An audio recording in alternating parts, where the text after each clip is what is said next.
Recorded Books presents an unabridged recording of The Laughter of Dead Kings by Elizabeth Peters, narrated by Barbara Rosenblat, and directed by Jeremy M. Brewer. This book is copyrighted 2008 by MPM Manor, Incorporated. This recording is copyright 2008 by Recorded Books. The author opens this book with the following short foreword. Recently, I discussed with several mystery writer friends the problem of what we sometimes call the current now. One of my series is set in real time.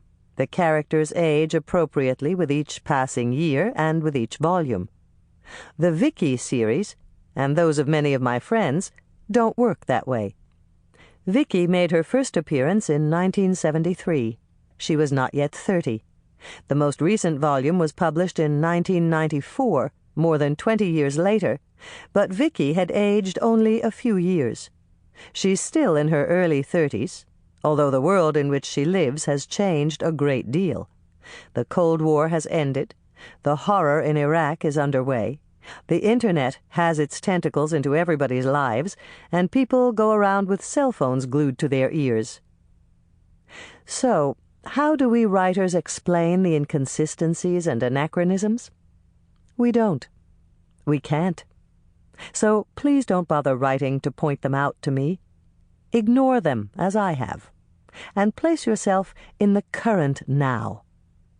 To quote my friend Margaret Maron, to whom I owe that phrase and other excellent advice, "Isn't it fun being God in our separate universes, where we can command the sun to stand still, and it does?" And now, The Laughter of Dead Kings. Chapter 1. I cover my ears, I close my eyes, still I hear your voice and it's telling me lies. My singing doesn't inspire thousands of fans to emit screams of delight, but I was a trifle hurt when my dog jumped up with a howl and streaked for the stairs.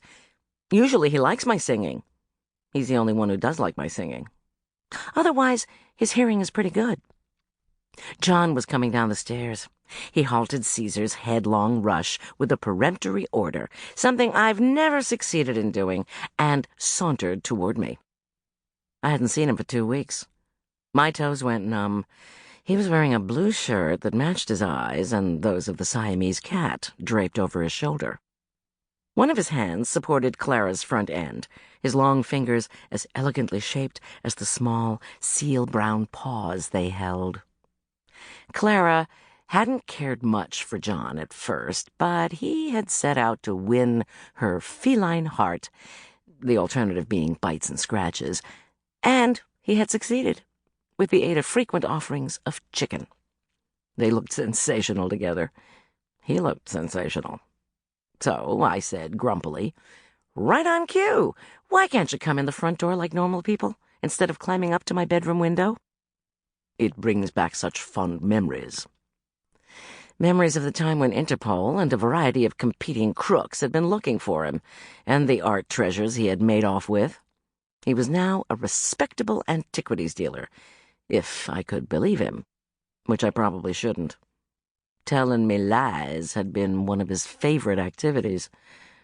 I picked up the grubby wad of white yarn and the crochet hook precariously attached to it, which I had dropped onto my lap, and pretended to study it, playing it cool so as not to be beguiled by the winsome smile and melting blue eyes.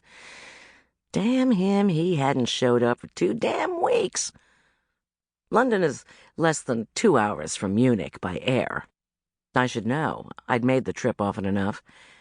Thanks to an indulgent boss, I could get away from my job at the museum more easily than John could get away from his antiques business. Or so he claimed. Telling me lies? "So, how's business?" I inquired. No answer. A thud and a loud Siamese complaint made me look up. Clara was on her feet, at his feet, glaring at him, and John was not glaring, staring at me with a look of glazed disbelief. No, not at me, at the misshapen eye. Sample complete. Ready to continue?